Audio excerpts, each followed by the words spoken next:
I entered into दोस्तों a phase आज एक of न्यू वीडियो atheism लेकर and आया हूँ communism for a couple of years. English But voice subsequently, I found video that even though सुनिएगा the principles of बहुत communism, from मजा each आएगा according to his ability to each according to his Islam need, का is बारे में interesting, बोला it is impossible to apply unless the human being himself is good. And I need not go into the details to say that communism is a failure because it is not a practical philosophy. It has no stuff to back it because it depends upon the innate goodness of the human being, which does not exist. Then I turned my attention to other religions. I focused on I studied for a while Buddhism, but because they were totally uncertain, even though uncertain as to whether God exists or whether God doesn't exist, I thought that they don't have the truth.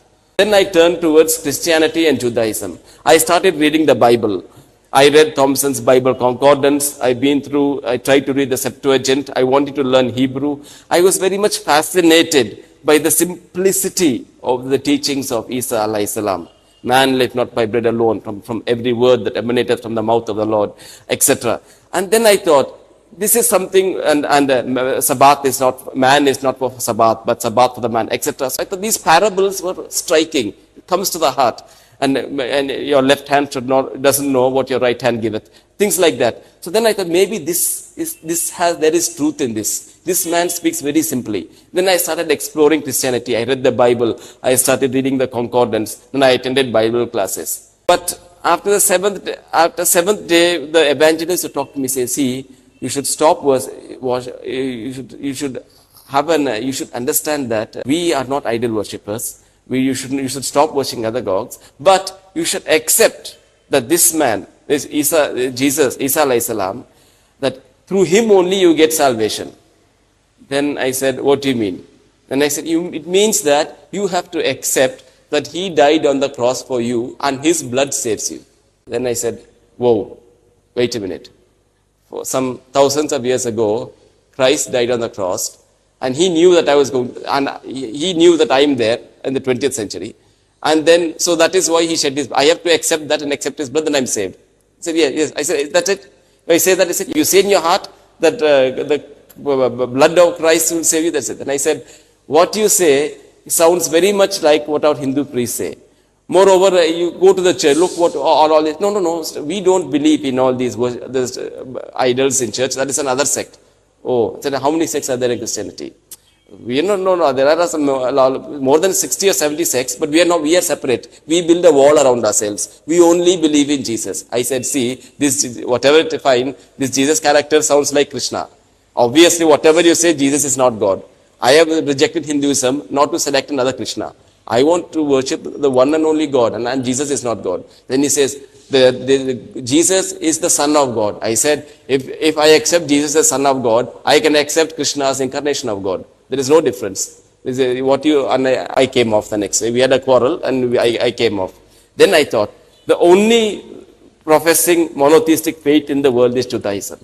Then I started reading the Torah, the Hebrew Bible.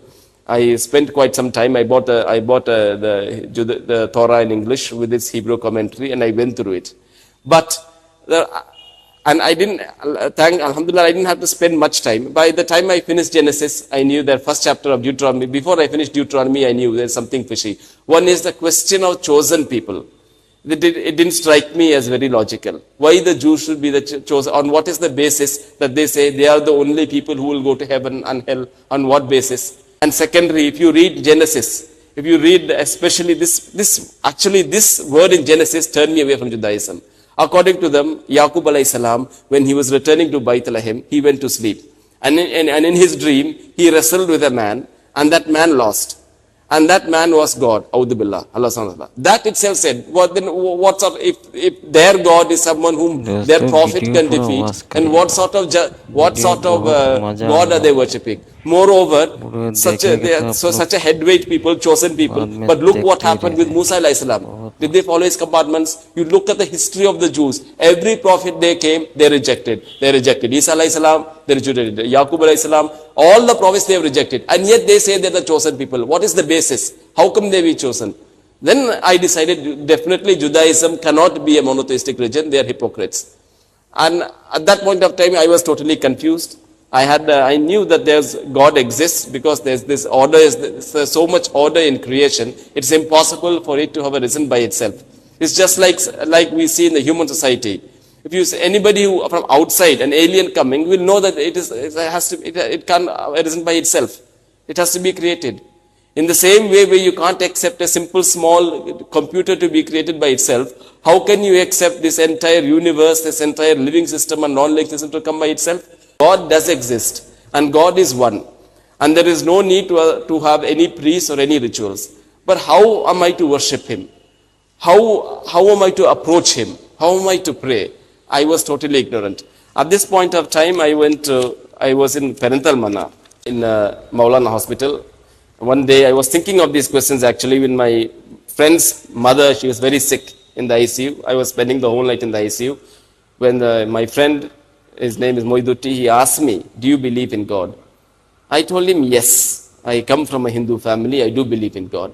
Then he asked me, what is your belief? He said, I believe, look, I don't believe like the Hindus in polytheism. I don't believe in idol worship. I believe that there is only one God who is worthy of worship. And I believe that that no priests are necessary to approach Him. It's a direct relationship. But I am not very sure. And I pray to Him in my own way. Then he said, many things of what you said form the basis of Islam. What do you think of Islam? I said, in my opinion, I don't know much about Islam. But in my opinion, it's an offshoot of the Judaism and Christianity. It came later. The first religion was Judaism. I don't think that the people are very violent and very narrow-minded, and they're very are very backward. So I don't really have any impression of Islam. Then he said, he brought two of his friends. Then he started to explain to me the 5 pillars of Islam. What really struck me was the concept of Tawheed, the uniqueness of worship of Allah subhanahu wa ta'ala. That is the point which really caught my attention in the beginning, because as my studies in other faiths, no other religion has not only specifies but practices this unique worship of one deity without associating other partners of Him, which was the main reason why I turned away from Hinduism and started searching for new faiths. That caught my attention immediately. But then I started asking about other issues like women's rights, terrorism, etc., etc. Then he asked me whether I judge a car by its driver or by the qualities of the car itself. I thought for a minute. Yes, a Mercedes S-Class are the best cars.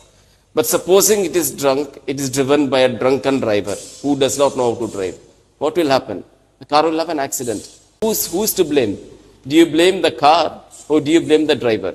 Similarly, people who are so-called Muslims today are not practicing Islam as it should be practiced. And that is why you're looking at their practice, you are thinking that is what Islam advocates. Whereas I know it's because of my ignorance. I should know more about Islam. Then my friend gave me 3 books. He gave me one book, he gave me the third book was to start with. I was not very much attracted by the Road to Mecca, as I felt it was not very informative. It did not give the details about Islam, its Aqidah, the Tawheed, and the Sharia, the Fiqh, etc. It was a more of a general reading which did not very much attract me. However, the life and of Prophet Muhammad sallallahu alaihi wasallam by Muhammad Hussain Haikal was captivating because of its language. A very good English was used, and the story of the Prophet sallallahu alaihi wasallam, his seerah, how he got revelation, how he struggled, the emigration, his companions, that really moved me. That showed me what Islam was in a sense.